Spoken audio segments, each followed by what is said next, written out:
So it's been a few days since the Castle Coombe track day now, so I think it's time for a debrief, and we will start with the positives. Got loads and loads of seat time compared to Blyton. I was pretty much out all day in sort of 15-minute or so sessions. Obviously the biggest issue I was suffering with at Blyton was the coolant leaks left, right and centre, and there was none of those at all at Coombe. So obviously all of that effort I went to going through the system, all the hoses and clamps and the drain plug and whatnot, was well worth it. Overall the car just felt incredible as well, super stable the whole day, loads of grip. I was pushing, but I don't feel like I was really pushing the limits at all. Everything I asked of the car, it just delivered. Just incredible amounts of grip. I don't know how much of that was due to the splitter, but the splitter didn't fall off, which is obviously a bonus. I'd like to think it added a little bit of stability through the higher speed stuff. Obviously the AR1s did a great job as well. Wore perfectly, nice and even across the tread, so obviously the setup is somewhere handy, somewhere where it needs to be. But yeah, overall, not the most enthralling drive, but I think that was mostly down to me just trying to find the limits really. I think I just need to get a bit more confident with the car and really start pushing on. Because obviously, as everyone knows, it's the limit where all of the fun is had. But yeah, overall I can't really complain that the car that I built to be good on the track is actually really good on the track, so yeah, I'll take that. Unfortunately, with positives do come negatives, so we'll move on to those. In the afternoon, car started playing silly buggers again in the pits. Same kind of thing that it was doing at Blyton, just engine management light coming on, car running like a bag of poo, and occasionally dying as well. Fortunately, actually on the circuit it was absolutely fine, so because it was getting a bit late in the day I didn't bother really looking into it. Turn it off, turn it back on, it was fine again. So I just made do, and once it got out on the track it was fine again. Was a bit difficult getting it home, I had to nurse it back. Got within about 5 miles of home and then was rescued by my brother-in-law and my sister that came and towed me back, so props to them for that. And on further investigation, was in fact exactly the same issue I was having at Blyton. There was a big bubble of air that had obviously got into the coolant system somehow, might have been caught in the heater matrix, but bled that out and it was absolutely fine again. Checking the parameters on S Manager, basically on the overheating protection, there's two things you can set. One is the temperature that it kicks in at, which is set at 104 degrees C, which is 220 Fahrenheit I think. So a little bit on the low side considering the usage that this car gets. And basically when it kicks in it sets a temporary rev limit, and it was set at 1000 RPM on this, which is obviously the big issue. So obviously when it did kick in it was trying to do the impossible and make it idle less than it physically could. It usually idles around 1300 RPM when it's up to temp. So once that kicks in, obviously all it was doing was trying to cough and splutter and inevitably die, trying to maintain an RPM less than it normally would. So I've set both of the figures to something a little bit more generous, up to 5000 RPM on the rev limit. So if the issue does kick in, I'll get the engine management light, so I'll still know something is awry, but it will still keep the car drivable, rather than having to go down the road trying to turn the ignition on and back off and back on again to try and make it not die by the side of the road, which is never good. Now on to the biggie then. Right from the word go, it absolutely stank of oil. I had to take the roof off after the first session because I couldn't physically stand being in the cabin. Fortunately it was quite a nice day, so having the roof off was all good. Sure enough, on the second session I think it was, I had a bit of an explosion with the oil catch can. I was obviously got very full, and the G-forces throwing it around the bends at Coombe had just thrown oil all over my engine bay. So emptied that out. I think I had emptied it after Blyton because there was a bit of a weep from the drain plug, and I don't recall there being much in there at all. But obviously since then it had got very full. So I emptied that out, and throughout the rest of the day it was obviously still putting stuff in there because there was occasionally oil around the area of the catch can. Bit worrying considering naturally aspirated engines shouldn't really see high enough crankcase pressures to blow very much in there at all, and it was blowing quite a lot. Along with filling up the catch can, it was also burning a lot of oil. I think I must have put in somewhere 2.5 litres of oil throughout the day, and all it was doing was chucking it in the can and throwing it all out the back in big clouds of smoke. considering for all intents and purposes this is a new engine, that is definitely not something it should be doing.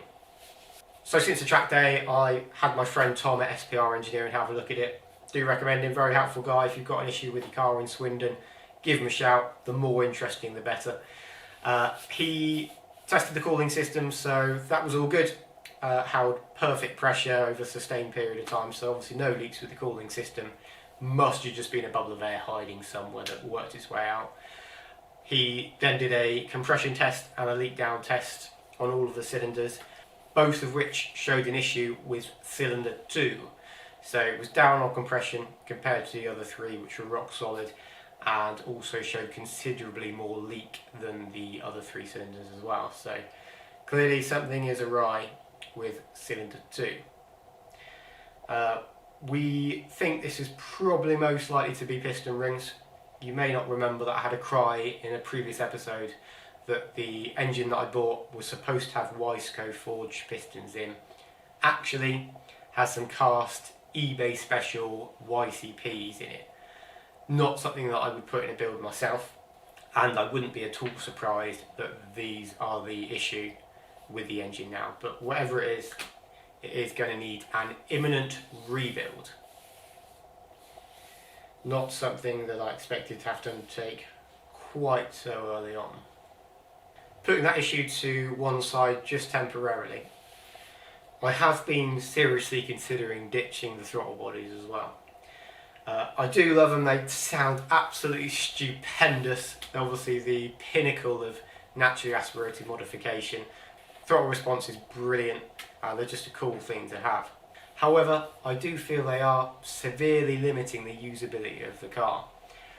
I've tried to build this car to work on the road as well as on the track, to be able to use it as much as possible basically.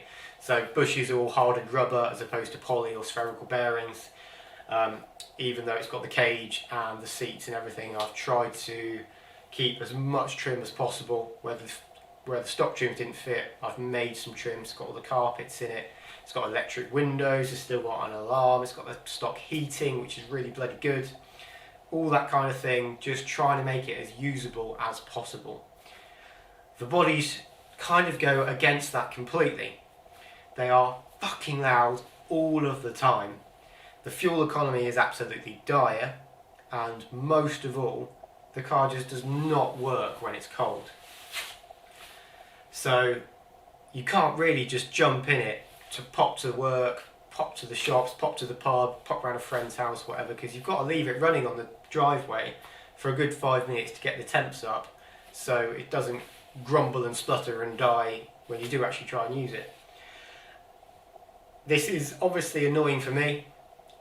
I would think it's vastly more annoying for my neighbours because of how noisy it is. Add to that the fact I think I need to change the exhaust manifold because it is by far the lowest point of the car, and it's the Skunk 2 Alpha, which are known to sit low anyway.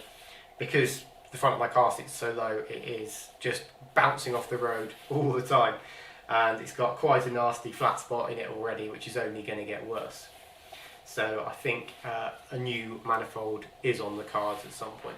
So bringing those 2 points together with the fact that I now need to rebuild the engine, it has given me 3 separate trains of thoughts about what I should do from here on. The first one, which is probably my least preferred option, is to just keep everything the same, just do a basic rebuild on the engine, rings, valve stem seals maybe, gaskets and whatnot, but keep everything the same, just throw it back together, turn the key, away we go. However, that does leave me still in a position where the car isn't as usable as I would like. As it needs a rebuild anyway, I wouldn't really like to put the same chocolate pistons back in it. So I would like to put some Wisecos or some CPs or something in there instead. And because that would involve it having to be mapped again anyway, I might as well then convert it back to a single throttle body setup with like a Skunk 2 manifold and throttle body. But this would mean quite a lot of faffing around because of all the adaptation with the wiring and the plumbing and everything that I've done to make the bodies work. Not just a simple case of bolting on the stock inlet. So given the extra effort that that's going to entail, the extra cost, the extra time off the road, that does actually open up a third avenue, and it's genuinely not something I considered before I started doing the sums on scenario 2. And it is to K-swap it. I will start straight away by saying I think this would be a little bit of a shame, because I'm a great believer that the B series engine has way more character than a K. The crossover in particular is just amazing. Never ever heard a K crossover as aggressive as a tuned B series does, and I think just overall throughout the rev range the B series just sounds better than the K series. Add to that the fact I would be going from quite a highly tuned 0 mile build on the B series to a however many mile old fundamentally stock K-swap, also seems a little bit of a step back in that regard. However, it is hard to argue with the facts, considering the rebuild costs I'd need to put into the B series and all of the gubbins I could sell. Overall, I don't think it's going to cost me much more, if anything more, to do a K-swap. It's going to bring with it factory reliability and usability with perfect hot and cold starts. It's going to be much quieter. It's going to be much better on fuel. It's going to have a nice 6-speed box, which means it's not screaming its tits off on the motorway and the dual carriageway.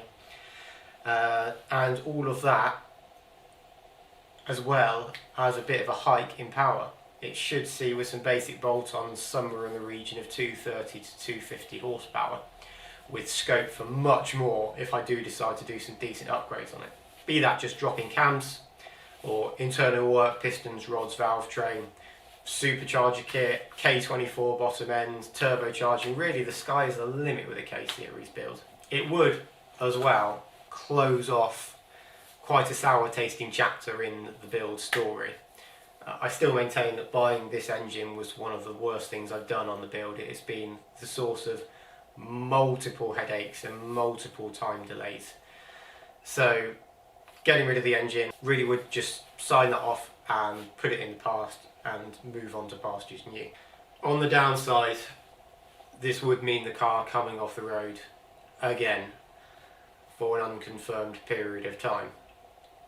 And I've not had very much use out of it at all since it has been on the road. So yeah, all in all, not too sure what to do, and I'd be very interested to hear your guys' thoughts. So if you wouldn't mind sharing them with me in the comments, that would be highly appreciated, and just try and help me make a decision about what I'm going to do with the old girl. Yeah, again, not a very positive end to the vlog, I'm afraid to say. Seems to be a trend. Hopefully, at some point in the future, we'll have something a bit more positive to talk about. But yeah, leave us a comment, let me know what you think, and I'll see you on the next one, where we shall inevitably discuss it further. Cheers.